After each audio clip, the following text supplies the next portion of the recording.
Hi everybody, nice to see you again. So we've got another Pipecast for you tonight. Number 5. Number 5. Subscribers. Yeah. Well, that's surprising. That's been the thing. Yeah, been the... So, at the time of recording this, we've got, I believe, 223 subscribers. Which is amazing. Yeah. We got really excited when we hit the 200 was it about a week ago? Yeah. Yeah. I bought a new pipe. to celebrate. Show the pipe off. Yeah. So we got we had another call to Mike Billingham. Shout out to Mike at Blakemar Briars. So that's my new Blakemar Briar Deluxe. This is the Malvern shape, I understand, which is just like a gentle bent, XA quality. Yeah, lovely, great pipe. You know, good. Another good purchase from Mike. So thanks, Mike. Nice one, dude. Yeah, and I was gonna get a new pipe for the occasion, and I was really struggling to find something that I just had to have. So I didn't get a new pipe, but I brought one of my fancier pipes for the occasion, which is the it's a beauty. It's nice, yeah. Which is the Savinelli, Clark's favourite after Clark Gable. Right. So I'm smoking the fancy one tonight. What's in it, bro? I'm going tonight with some. I brought my trusty upper now. I'm going for some Peterson's Perfect Plug tonight. Yeah, 3 Ps. The old 3 Ps. Yeah. What are you going for, man? So in here is another purchase today. So this was some from my local tobacconist, Devon House News in Chesterfield. God bless him. So this is some Gareth Hogarth, American classic coffee caramel. Oh, nice. Yeah, old favourite. Nice evening smoke. Quite sweet. Plenty of fragrant sort of stuff in there. Yeah, it's good. Right. Yeah. So we just wanted to say thank you for the subs. We've been really, flattered by the engagement. To be honest, Yeah. There's a couple of guys that tell us that they really enjoyed the content, and so it really means a lot to us. So thank you, guys.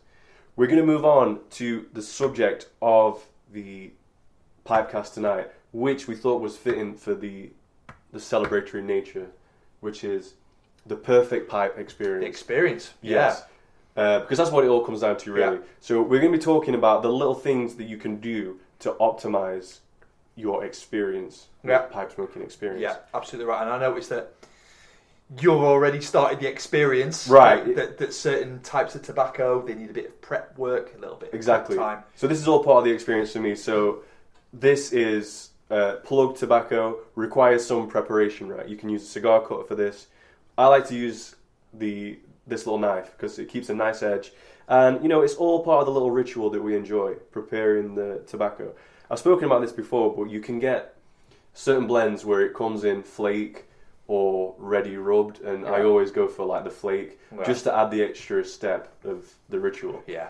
So I think it's all part of the experience. It begins here. It doesn't begin when you actually put the flame to the leaf. Yeah, it starts now. So this is all part of it. I think there's been a couple of times when I've been out and about, I've had the pipe on, somebody's come outside, and they've got some cigs on, they said, you don't see that very often. You guys are smoking a pipe. What's that all about? And I said, well, look, you're having a cig. Good for you. I'm not gonna call you out, chew you out for that. If that's what you want to do, more power to your elbow.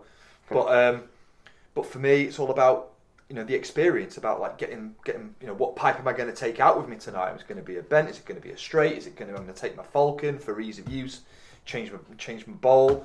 I'm going to be doing some fishing. Is it going to drop in the water? Or am I going to lose a good pipe? Which I've done, by the way. It happens. We've all done it. Done some damage to pipes and stuff.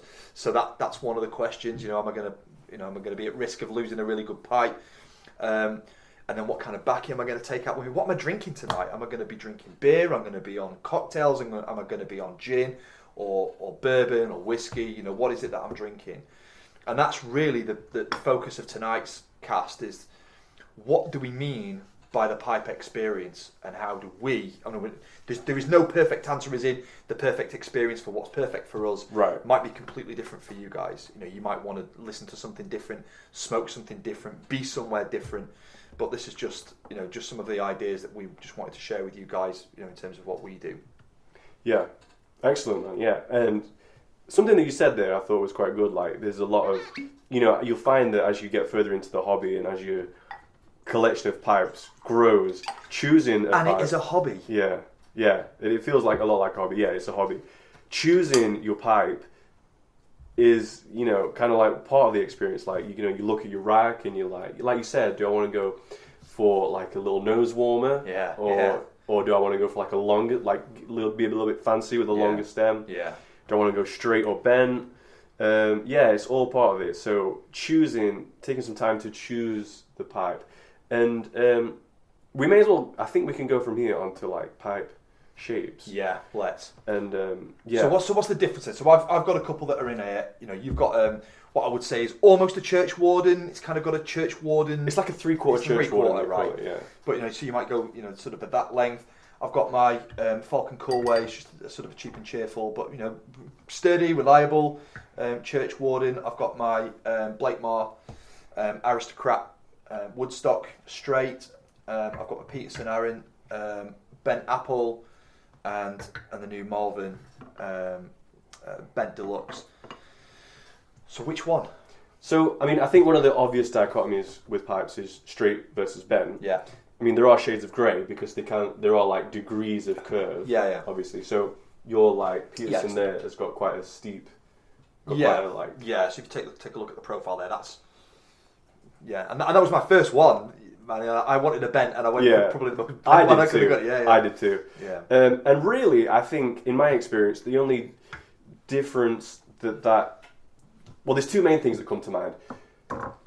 Bent pipes are easy to clench. Right. They rest nicely on the chin. They're a bit easy to clench. But straight pipes collect less moisture. Right. And it's easier to get a pipe cleaner down a straight stem and swab out the moisture than it's a nightmare with a bent pipe. Yeah, it's not. So that's something to consider. Yeah. A Church Warden, it's nice and long. Yeah. You're going for like the Hobbit look, and there's times you come back home. Right. I've had a day of it at work. I want a nice ale. I want a nice cider. I'm sat in here with my tankard, and I'm in the Green Dragon. And I want to get the big stem out. Great as it is, it's nice and cool down the stem. It cools it down a little bit more because it's got to go further. So you get cool and heat losses through the stem. But get a cleaner down it. It's hard. That's not an easy task. So there's that. That does take a little filter, which is nice. It keeps some of the moisture down, but not all of it. So there's kind of pros and cons with that. Yeah, but a lot of people say that they refer to I know in German, the name of the Church Warden, I don't remember exactly what it is, but it translates to reader pipe. Right. The idea being that, like the bowl is further away and the smoke is further away from the eyes. Yeah. So it's got a reading pipe. Okay. The thing about the Church Warden is you really can't be doing anything other than be sat down. Right. It's not like you can't clench it. Can't clench it. Yeah. You've got to be sat down, which is fine for some occasions. Yeah. If you are reading. Yeah. Or if you're watching something, yeah. It's great for that. Yeah. And then the shorter pipes, especially the nose warmers, they're a bit more mobile and stuff. But what about the actual shape of the bowl? What has your experience been in terms of? So I think a mixed bag, and I think each one has kind of got its own personality somehow. They smoke a little bit differently. So some take a little bit longer to get going. Some I can get a really good hot burn on, cool burn on. It's not too hot, but it tends to go out a little bit, and I've got to keep tamping away. Sometimes that's to do with the pack as well. It's not just all about the bowl.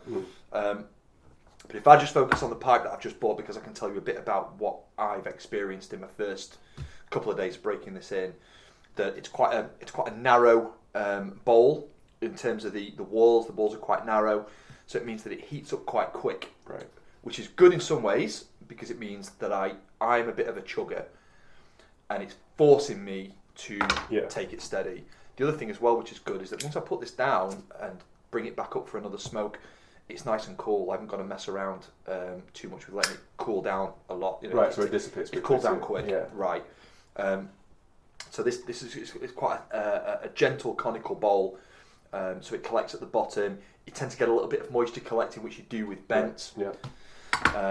But it's deceptively big. It's probably as big, I would say, as the bent apple Peterson that I've got, but only by virtue that they've bored more out of this. Right, I see. So, Yeah. see.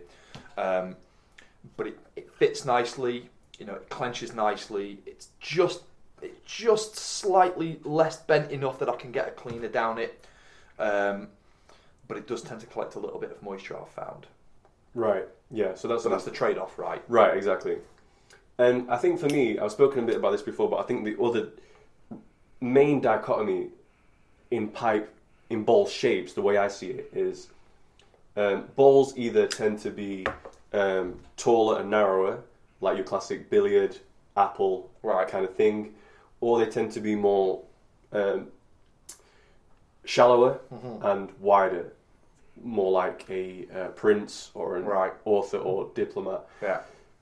So I've got a Savinelli 320, which is the big old chunky Savinelli, and it's a really big bowl, thick walls, but the actual bowl diameter is quite large as well. Yeah. And I think there's something about, because you're drawing more air in through a larger bowl. I think I struggle to keep that a little bit cooler, and I've noticed that with my prints as well. Yeah. So I think I have veered more towards like billiards and apples kind of thing. Yeah. So that's something to think about when you're choosing your pipe for your smoke. Finish? Right, you mean like smooth and... Rustic, smooth? Yeah, I mean, I'm a rusticated guy mainly. Yeah. I just like the look of them, I like the way they feel in the hand. Yeah. But it's no secret that usually rusticated pipes are the briars that maybe had defects in them or something. Right. And the rustication is there to, kind of... hide it a little bit. Mm. But I like them, I like the look of them. I would like to get a nice, some smooth pipes with some nice grain on them. Yeah. But it's really just aesthetic. It doesn't really... It's not really contributing to the smoke. Yeah, and the experience. Yeah. Well, it may contribute to your experience in the sense of, are you enjoying the aesthetic? But I think that's purely a, matter of opinion. Yeah. Yeah. So what I've found is that sort of like the taller narrow balls, I like them for Virginias, straight Virginias. I like them for Burleys as well. Yeah. I don't know what it is. The flavour comes through a bit more nicely. And then I think for blends that are kind of more, have a bit more complexity of flavour, maybe English or Oriental blends, tend to do well in the more squat and wider bowls. Right. Tends to pronounce the more... the notes. The notes tend to come through. I'm not sure what the science behind that is. Yeah. Tends to come through more. Yeah. Yeah, I'd agree with that. I think as well for me, it depends on what I'm going to smoke in terms of a flake. I know we're kind of getting into the tobacco now a little bit, but also to do with the shape. I do prefer a wider bowl for flake tobaccos. It just kind of gives them a little bit more room, especially if it's. I mean, I'm totally agree. Like rubbing is part of it for me. That's also part of the experience. Before I've even picked a pipe out, I'll know what I want to smoke, and I'll start rubbing it out. And I think the larger bowl, something like that, is probably the largest of the bowls that I've got, which is the Corway, or the Woodstock. Yeah. Which is quite a long bowl. I quite like that for flake tobaccos. That works quite nicely, I think, for Balkan flake or Navy flake, something like that. Yeah, and aromatics go in the cob. Right, 100%. Yeah, for sure. So, moving into the tobaccos then. So let's say you've had a meal, want some, you've had something to eat. And by the way, maybe we should just quickly segue into that. I do think that tobacco follows a meal. Well, 100%. I mean, one, just pragmatically speaking, you are taking in nicotine, and if you don't have that buffer from the food, it's not going to be as enjoyable. No. The nicotine's going to come on too quickly, it's going to be uncomfortable. Yeah. And you may even get a little sick. Yeah, for sure. So definitely, it's like, I always think of it as like the final course of the meal. It is. Yeah, it is. And there was a reason why in this country people retire to the smoking Exactly. room, right? Yeah. You know, Put on the jacket. get your jacket on. Yeah. Yeah. Out came the pipe. Yeah. Break out the wood. Exactly. Yeah. The backy comes out and it follows a meal. So what are we smoking after a meal? Right. Exactly. So I tend to find that if I've had dessert, I don't often have dessert actually, but if I've had dessert, I like to have a sweet, a dessert smoke. Yeah. So I'm thinking rum flake or Jamaican flake as it's called now. Yeah. This is a nice, it's not overly sweet, but it's got a nice chocolatey, malty kind of flavour to the 3 Ps. If you've had something that's like really meaty and savoury, for me, like the black twist follows that. Black twist, good. Because it tastes, Yeah. it's got a taste that I imagine like licking a barbecue grill. Like. Yeah. Like, do you know what I mean? Like when you've finished cooking a steak, that fond that's left in the pan, that's what it's got that like meaty flavour. Meaty, very savoury. Yeah. So, for sure. But that's part of the experience, you know. That it may well be that, you know, after a particular meal that you've had. I mean, like we've had a steak, might be that you've had, you know, something else, and you think, oh, you know, that, you know, a chicken meal or fish or something, and like you think, well, that tobacco is going to go really, really great with it. That's part of the experience, right? That selection in your mind about what you're going to be smoking. Exactly. Yeah, and that leads on nicely to drink pairings, I think. Yeah. So I think, and I always say this, I've not found a blend yet that doesn't go well with black coffee. Wow, 100%. Black coffee just goes well with everything. But I think in particular, it goes nicely with Burleys and Virginias. Yeah. Virginia's nice. I think that's. I think for me personally, first thing in the morning, I love a Virginia blend. It's nice and light, a bit lemony, offsets the sort of the darkness of that coffee. I mean, I like a Colombian coffee. It's quite a sweet, naturally sweet kind of coffee anyway, or a Kenyan. I like a Kenyan Peaberry. You know, that with a Virginia blend. You know, a Capstan or a New Prince or something that's got a good Virginia hit. Full Virginia flake.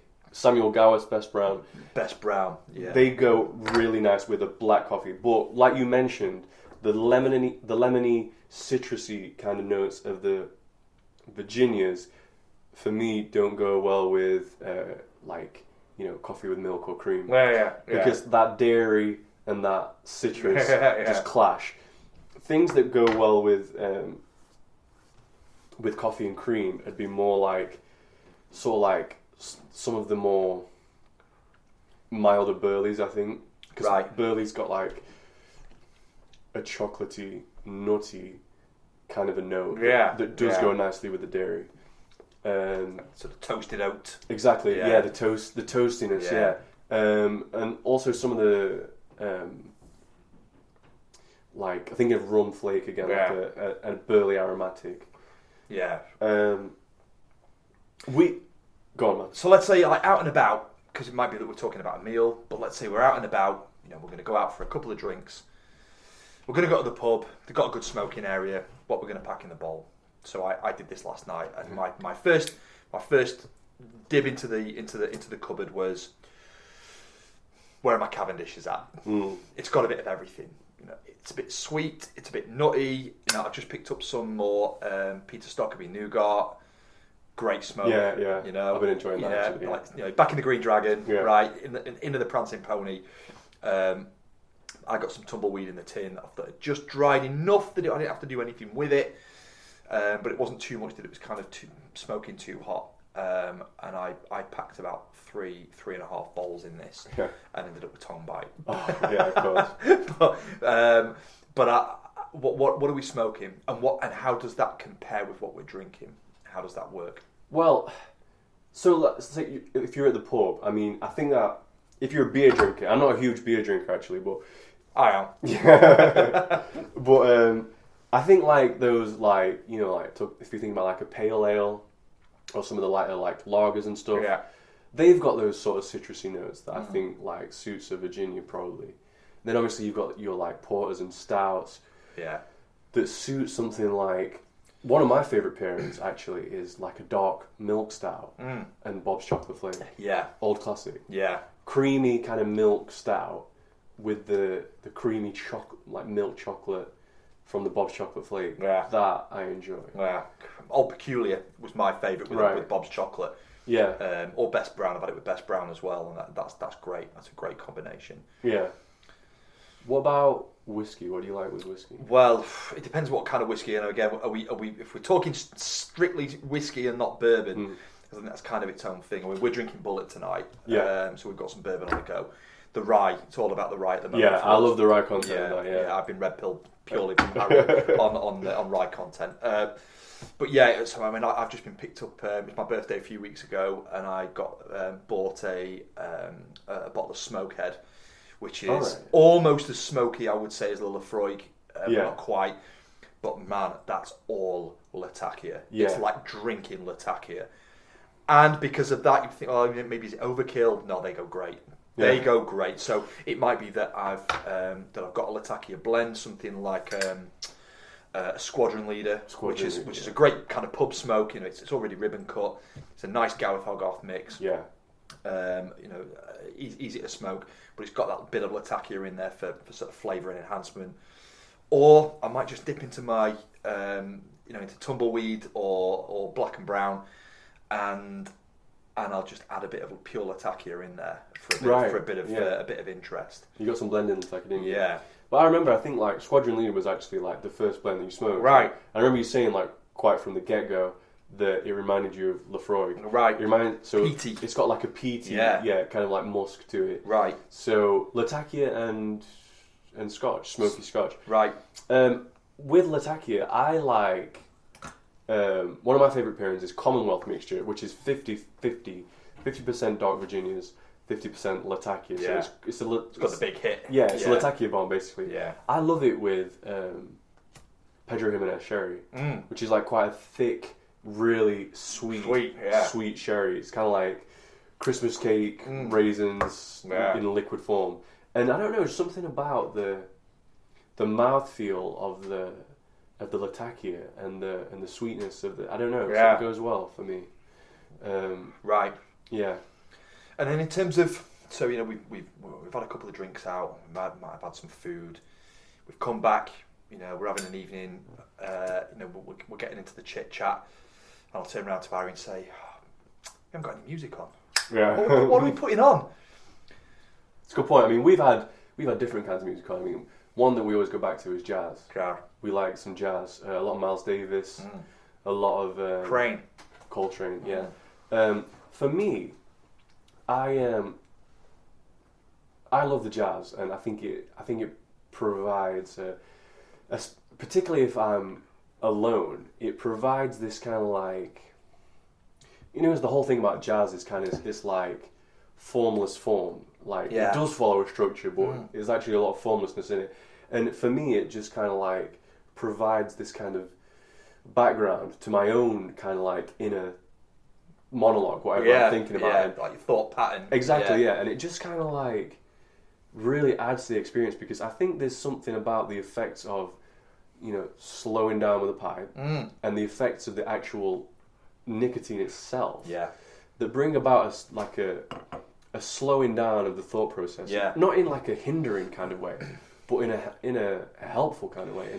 So we've talked a bit before about like J.R.R. Tolkien, who's an author. But we look at some of the people that we read and listen to and are interested in. Jung.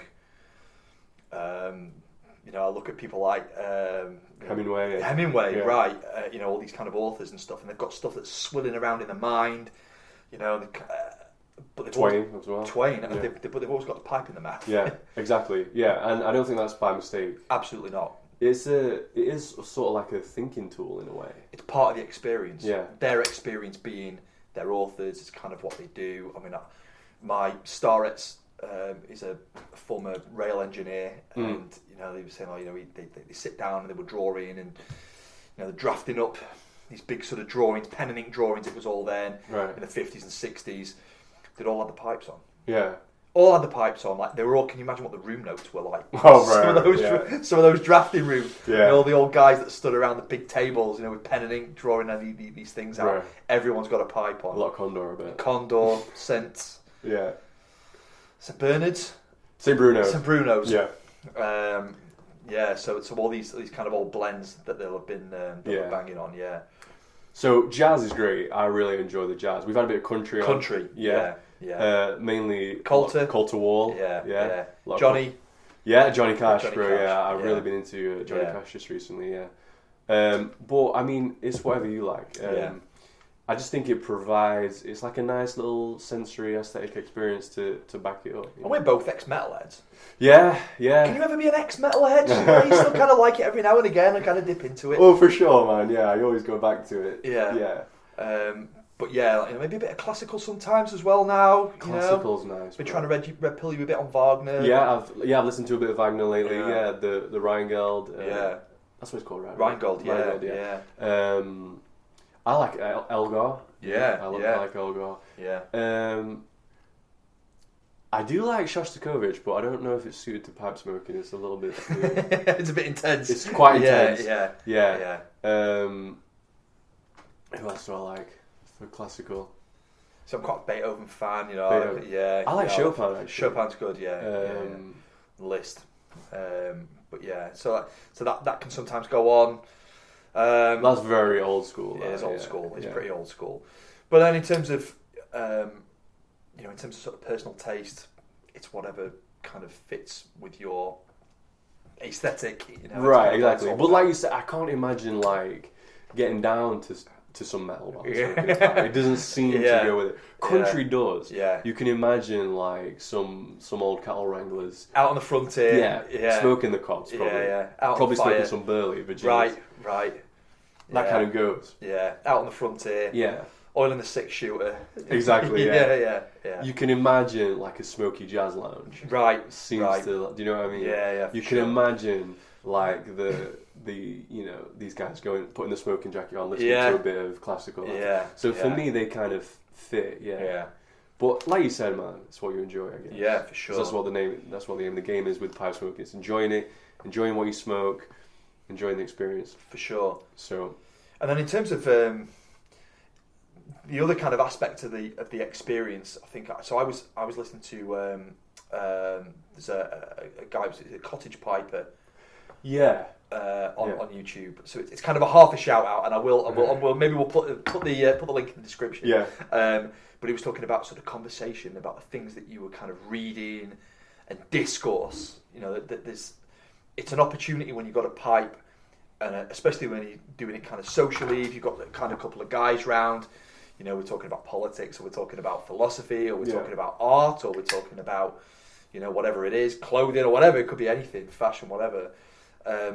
You know, how that sort of fits into the experience with a pipe. Yeah, well, the good thing about that is, like, if I have a stem in my mouth, I can't talk. That means I have to listen. Yeah. Right? And, you know, I'm sure all of us have had conversations with people where you get the distinct impression that you weren't listening to what I just said. You were literally just waiting to speak again. All three of my kids. But like the fact that there's a quote that's something like, I cannot remember it, but it's something like, the pipe gives something to a wise man and a fool something to stick in his mouth. So I'm not saying that any of us are fools, but I am. But it does, like, I think there's something about, you know, like, you're telling me about something that's interesting. I'm gonna light my pipe. Yeah. Tell me all about it. While I'm listening, and then I'm going to take it in while I'm you know, puffing away. Yeah. Interesting. Yeah. Then you might need to relight, and I'll be. So I mean, I think that I always really enjoy pipe smoking as a social experience, and I mean, you're the only other pipe smoker I know, really. So it's often us. And we've tried others. You know, we've tried to kind of red pill on others. Yeah. Try and get them in. We've had a couple of people. A couple, yeah. Yeah. But maybe that kind of leads us on to the last part of it. Maybe. So in terms of the experience, is it a shared experience or is it a personal experience? Well, I think it doesn't have to be either or. Is it both? I think it's definitely both. Yeah. Because even though I just said that I really love to smoke a pipe with you, and talk things over, and I really enjoy that.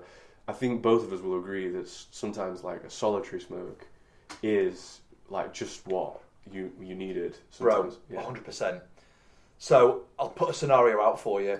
This is a completely hypothetical scenario. 3 kids inside the living room screaming and shouting at each other. It's not a hypothetical scenario at all. 3 kids screaming and shouting at each other inside. It's nice and warm outside, middle of summer. I've got a nice pot of coffee on. Out I go. Back doors get shut. Yeah. Sat down with a pipe. First thing in the morning, pot of coffee, birds singing, nice and quiet outside. That's absolute golden time. Bro, yeah. Completely different experience to when I've got Harry come round, or I'm round at Harry's and we're having a smoke and a talk. Yeah. But equally as enjoyable. Yeah, equally as enjoyable. Yeah, I mean, I remember the first pipe I ever got, that little stubby clay pipe. Yeah. And I got it around June time, and I just remember those nights. Like everything was new to me. Like the smells of it. I was smoking Gareth Hogarth's Balkan blend. I got 25 grams of that. Thoroughly enjoyed it. Just like the smells and the sights and the feeling. Sitting on my patio, nobody else around, just lining up as the sun died. You know, at about 9 o'clock in the summer. Yeah. And just like with a glass of whiskey. Yeah, for sure. Just the best. Yeah. Dude. And it was really like the only. What struck me is that I was quite happy to just do that. Yeah. You know. Yeah. I didn't need to be thinking about anything else. I didn't need to be checking my phone. Yeah. I didn't need to be reading or watching anything. Although I do, and sometimes I do enjoy reading while I smoke. I do enjoy sometimes watching something while I smoke. But I didn't have to be doing it. Right. I just enjoyed being out, watching the sun go down. Right. And just having a smoke. Yeah. And I found as well when I've been at the pub, or even when I've been at home and I've got a pot of coffee on, if there's no pipe in my hand, I'll just chug it. If I've got a pipe in my hand, right.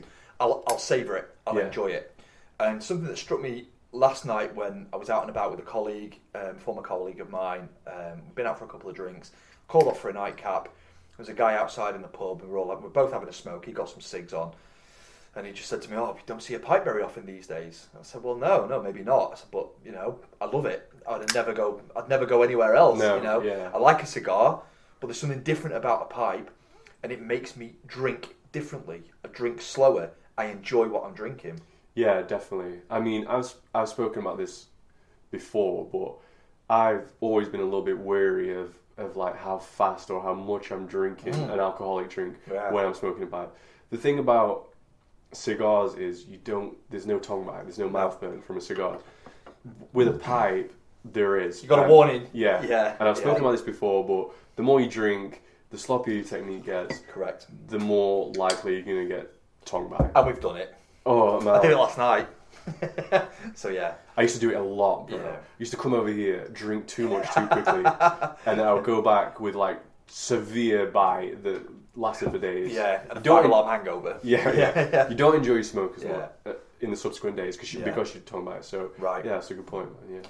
And I think that kind of leads to the final sort of bit on it, which was about the overall experience, at least for me, which is that it's not something that should be done quick. Exactly. It should be something that should be enjoyed. That's not something that necessarily you need to spend hours doing. It could be like a 20-minute smoke, or a half an hour smoke, or a 50-minute smoke. If you want to just put it down and leave it and go and do something and come back, that's fine. Yeah. But we live in an era and an age where everything's done instantly. Yeah. Somebody messages you, you've got to message them back quickly. Everything's got to be done quick. I think for me, the draw about a pipe smoke is that you can enjoy it. I agree, man. Definitely, it's about setting aside time. You can't rush a pipe smoke. A pipe rushed is a pipe that you shouldn't smoke. It's ruined, in my opinion. Yeah. It's about setting aside time. Yeah. It's about finding it when you can. A lot of us have got busy lives, but if you can carve out that nice, like you say, it can be half an hour, it can be up to an hour. You can carve that out for yourself and not rush it. Take your time preparing the flake or the plug or the rope. Yeah. enjoying the feel of the tobacco and the smells, and you know, you need to light the thing gently, because if you go in blowing it up with the flame, it's going to burn. You need to light it nice and gently. Everything slow down and enjoy that time. Definitely. Yeah, it's about setting aside time for sure. Yeah, 100%. Really important. Yeah, and in terms of the future of pipe smoking, you know that we see places go under. You know, we had in Chesterfield a really good tobacconist that went down, but you know, we've still got Devon House, and you know, but we understand that there's not loads of these places around anymore. But it's just really important to protect and, you know, keep what we've got. Definitely, bro, because, you know, I don't like to, you know, get doom and gloom, but it's, you know, I remember, I haven't been smoking a pipe that long, but, you know, like a 25-gram pack is significantly more expensive than it was back then. Yeah, and it doesn't seem to be, you know, stopping. So. Yeah, 100%. Yeah. The future of pipe smoking is something I think about a lot. I mean, clearly it's like a niche thing. Yeah. It's not widespread.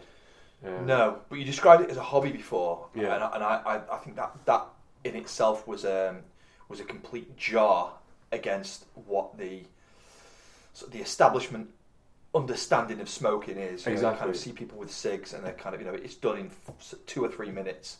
Yeah. You know, it's a quick thing. It's a fix. You know, you're just fulfilling a need. This isn't about that. Yeah, and a lot of family members and like friends and stuff, when they see you smoking a pipe, they do think it's the same as cigarettes. Yeah. And it's not. It's not. It's a totally different thing. Yeah. You don't understand, Mom. Shut up, Dad. Yeah, for sure. So, but yeah. But you know, my stock answer is I'm bringing it back. Yeah, we're going to bring it back. And as long as we've got guys who are interested and you know and are up for it, and you know, when you come and you give it a try, bro, I think it'll be around. It'll be around for time to come. I mean, the tagline on our logo, I don't know if it's easy to see, but it's the Briar Revival. That's what we're trying to do. Right. Trying to bring it back. Absolutely right. And as long as there are people who are still enjoying it, Briar Bros out there. Yeah. Then we'll keep making content. Yeah, we'll keep making content. You guys can keep watching, please. Yeah. And we'll keep it alive. Yeah, for sure. So look, in terms of going forward, you know, this is our 5th Pipecast. You know, we're wanting to kind of move this in different directions. You know, we're looking for comments and for ideas in terms of what you guys want us to sort of talk about. You know, we don't profess to be complete experts. You know, you're more experienced than I am, and there's guys who watch this and guys who I speak to who are far more experienced than we are in terms of pipe smoking.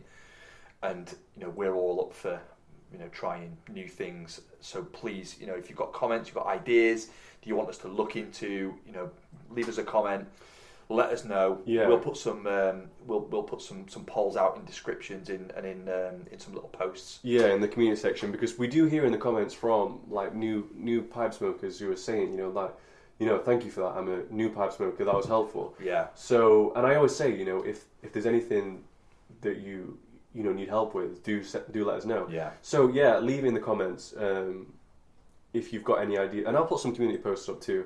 But if there's anything that you'd like us to cover, and to that point as well, put in the comments what you think is essential for your perfect pipe experience. Yeah, absolutely. We'd like to hear from that. We can try it. Yeah, we'll try it out. Yeah, we'll give it a try. Yeah. These two bros tried the tips in the comment section for 30 days. Yeah. The results will shock you. That's going on our epitaph. Yeah, 100%. Well, guys, thanks for watching. Yeah, thank you, Bruce. More content incoming. Yeah, soon. We absolutely hope. We've got some ideas for sort of shorter stuff. You know, some shorts that we can put out in terms of tips. Yeah. Sort of quick things, techniques, and you know, sort of shorter clips that we'll put out. But yeah, keep checking back. Yeah, thanks for the support, and yeah, we're really grateful for it. So thanks for watching. God bless all. God bless. Take it easy, lads.